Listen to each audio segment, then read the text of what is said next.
आज हम पढ़ेंगे प्राचीन इतिहास। ठीक है, प्राचीन इतिहास का प्रागैतिहासिक काल, है ना। आज हमें पढ़ना है प्राचीन इतिहास का प्रागैतिहासिक काल। ठीक है, प्रागैतिहासिक काल क्या होता है इसके बारे में पढ़ेंगे मात्र 4 से 5 मिनट के अंदर। ठीक है, तो प्रागैतिहासिक काल जो है 3 काल होते हैं। ठीक है, इसे कितने काल हैं? 3 काल है। पहला को कहते हैं पूरा पाषाण काल, पैलियोलिथिक एज। पैलियोलिथिक एज जो कि हमारा 5 लाख ईस्वी पूर्व से 10,000 ईस्वी पूर्व तक कहा जाता है। ठीक है, पूरा पाषाण काल जिसको अंग्रेजी में हम पैलियोलिथिक एज या फिर इसको स्टोन एज भी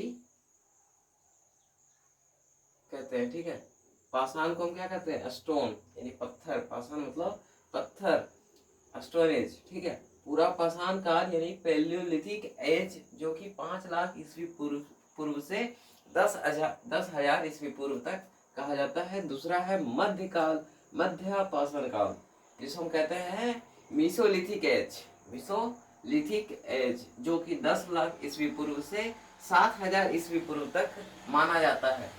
तीसरा है हमारा नवपाषाण काल, नवपाषाण काल जिसको हम कहते हैं न्यूलिथिक एज। न्यूलिथिक एज को हम 7,000 ईस्वी पूर्व के बाद को गिनते हैं। 7,000 ईस्वी पूर्व के बाद पूरा पाषाण काल यानी पैलियोलिथिक एज जो कि 5 लाख ईस्वी पूर्व से 10,000 ईस्वी पूर्व तक, 5 लाख ईस्वी पूर्व से 10,000 ईस्वी पूर्व तक। मध्य पाषाण काल यानी मीसोलिथिक एज जो कि हमारा 10 लाख से लेके 7,000 ईस्वी पूर्व तक। और नव पाषाण काल जो होता है 7,000 ईस्वी पूर्व के बाद को कहते हैं। अब देखिए कुछ काल हैं और उनके आवास, उनको देख लेते हैं। जैसे पूरा पाषाण काल जो है शैलाश्रय अधिवास है। ठीक है, शैलाश्रय अधिवास है। दूसरा है मध्य पाषाण काल। मध्य पाषाण काल में क्या होता है कि नदी के तट पर आवास करते हैं। तीसरा है नव पाषाण काल। नव पाषाण काल में होता है गर्त अधिवास, गर्त अधिवास, गर्त अधिवास। अब कुछ इंपॉर्टेंट टॉपिक, जैसे कि जिस काल में मनुष्य द्वारा घटनाओं का कोई लिखित विवरण नहीं प्राप्त हुआ उसे हम क्या कहेंगे? प्रागैतिहासिक काल। प्रागैतिहासिक काल मतलब होता है कि मतलब जैसे उसका मतलब लिखित रूप उपलब्ध नहीं है। ठीक है, लिखित रूप उपलब्ध नहीं है।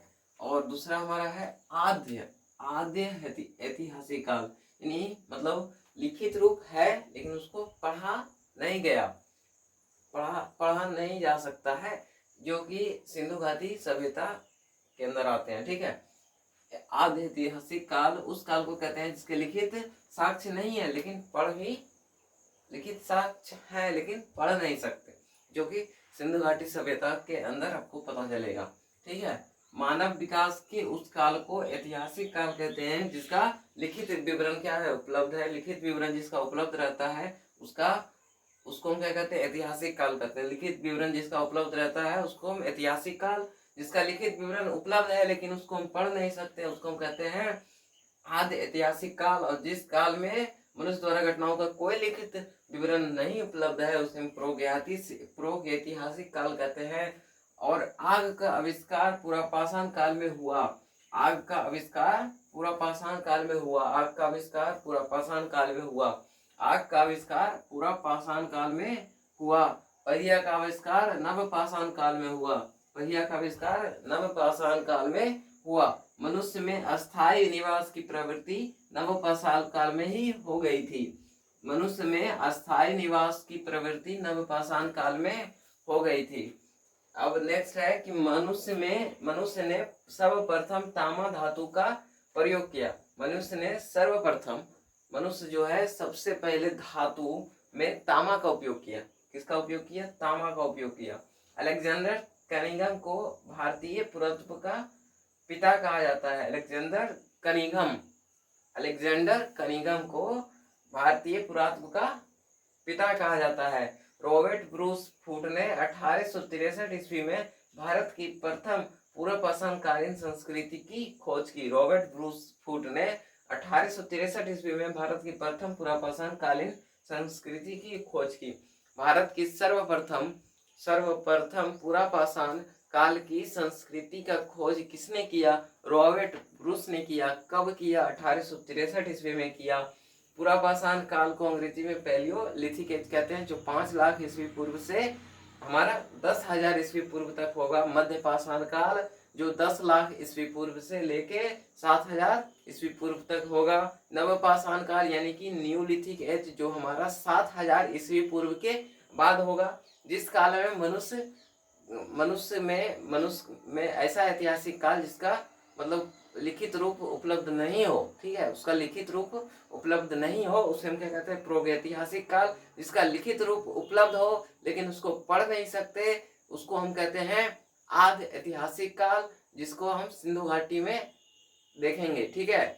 तीसरा हमारा ऐतिहासिक काल, जिसमें क्या होता है कि लिखित रूप उपलब्ध है और उसे हम आसानी से पढ़ भी सकते हैं। और आग का आविष्कार किस काल में हुआ? पुरापाषाण काल में हुआ। पहिया का आविष्कार कब हुआ? नवपाषाण काल में हुआ। मनुष्य में अस्थायी निवास कब आया? तो नवपाषाण काल में हुआ, ठीक है। मनुष्य ने सर्वप्रथम किस धातु का उपयोग किया? तांबा का उपयोग किया। भारतीय पुरातत्व का पिता किसे कहा जाता है? अलेक्जेंडर कनिंघम को, ठीक है। भारत की प्रथम पुरापाषाण काल की संस्कृति किसने खोज की? तो रॉबर्ट ब्रूस ने किया 1863 ईस्वी में, ठीक है।